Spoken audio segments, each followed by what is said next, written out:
дар шаҳру ноҳияҳои минтақаи Кӯлоб аз ҷашни Наврӯзи Аҷам бо баргузории як қатор мусобиқаҳои варзишӣ истиқбол карданд.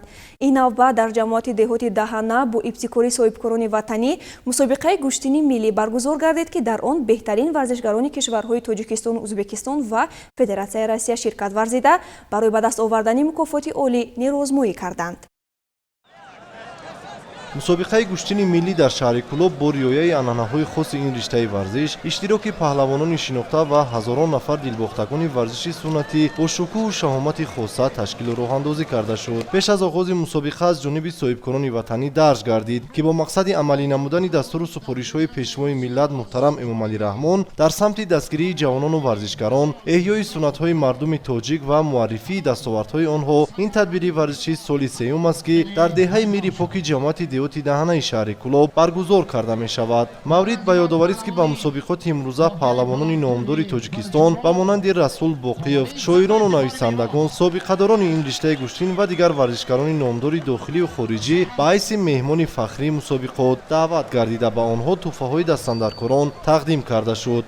ба майдони гӯштингирӣ аввалин шуда варзишгарони вазнҳои аз 50 то 80 килограмм даъват гардида бо ҳам нерӯозмоӣ карданд, ки дар миёни онҳо духтарон низ фаъолона ширкат доштанд. дар ин рӯз ҳам варзишгарони тоҷик ва ҳам варзишгарони Россия бар рақибон пайваста ғолиб омада бо тӯҳфаҳо қадршиносӣ карда шуданд. бинобар иттилои сардовари мусобиқа Умар Сафаров, ин тадбири варзишӣ беш аз 8 соат идома кард ва дар 3 майдон зиёда аз 50 рақобатҳои ҷолибу диданӣ ҷараён гирифт, ки баъди ҳар як ғолибият паҳлавонон аз ҷониби садорати кумитаи тадорукот бо тӯҳфаҳои пуливу молӣ сарфароз гардонида шуданд. ҳамин тариқ барои ба даст овардани шоҳҷоизаи аввали мусобиқа автомобил, паҳлавони Федератсияи Россия Руслан Киселёв ба майдон омад, ки ин паҳлавон бо 4 ҳариф баромад карда бар 2 тояш ғолиб омада буд ва 2 муҳорибаи дигарро мусовӣ анҷом дод. барои набард бо ин паҳлавони рӯз варзишгари Тоҷикистон Фирдавс Насимов аз шаҳри Кӯлоб ба майдон омад, ки то ин муҳориба Фирдавс низ 2 ғолибият ба даст оварда буд. муҳорибаи ин ду паҳлавон басод ҷолибу хотирмон сурат гирифт ва нигоҳ накарда ба боду ҳавои номусоид ҳазорон нафар мухлисон набарди ин ду паҳлавонро то ба охир тамошо карданд. дар ниҳоят ба Фирдавс Насимов муяссар гардид, ки баъди як партофти зебо ба Руслан Киселёв ғолиб омада аввалин шоҳҷоиза автомобилро соҳиб гардад. ҳар ду варзишгар аз баргузории чунин мусобиқа изҳори хушҳолӣ карда мақсад гузоштанд, ки дар оянда низ дар чунин ҳамоишҳо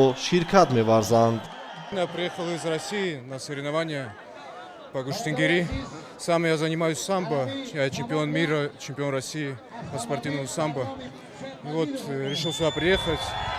Очень понравилось, очень хорошая атмосфера, много зрителей, всем людям нравится, все поддерживают своих спортсменов. Наша команда, в целом 4 человека, очень довольны, команда «Самбо-70». Спасибо большое, что приглашаете на эти соревнования. Еще обязательно приедем. Я уже не первый раз выступаю на таких соревнованиях по гуштингири. И каждый раз такая же атмосфера. Всем людям интересно, всем нравится.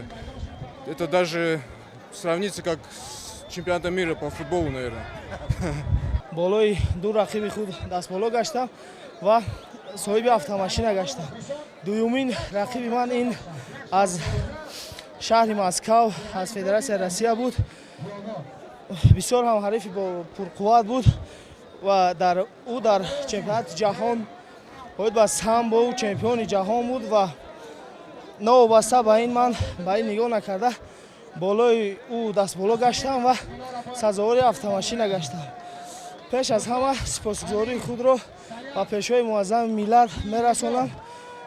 тӯҳфаи онро арзанда гашта ва сипосгузории худамро ба ҳамаи мухлисонам мерасонам, ки ба ин ҳаво на чандон ҳам хуб буд, ба ин нигоҳ накарда истодагарӣ намуда маро дастгирӣ карданд.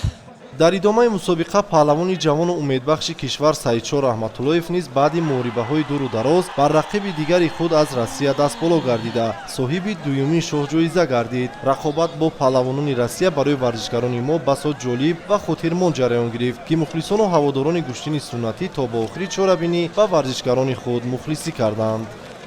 рақобат хеле душвор буд, аммо мо нигоҳ накарда дар ватани худамон мехоҳем ҳамавақт парчами ватанамро боло бардорем.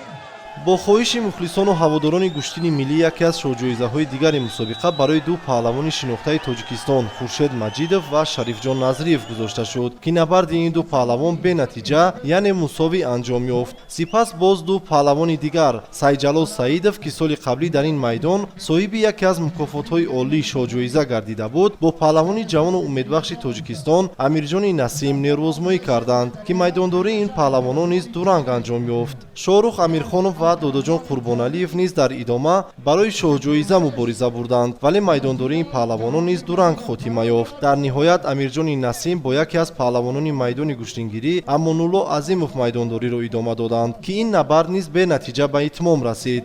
Бо қарори ситоди доварон шоҳҷоизаи мазкур бо як миқдор маблағҳои пулӣ ба мактаб-интернати шаҳри Кӯлоб равона карда шуд. Тантанаҳои идона ва мусобиқаҳои гуногуни варзишӣ дар шаҳру ноҳияҳои минтақаи Кӯлоб барои сазовор ҷашн гирифтани Наврӯзи аҷам идома доранд.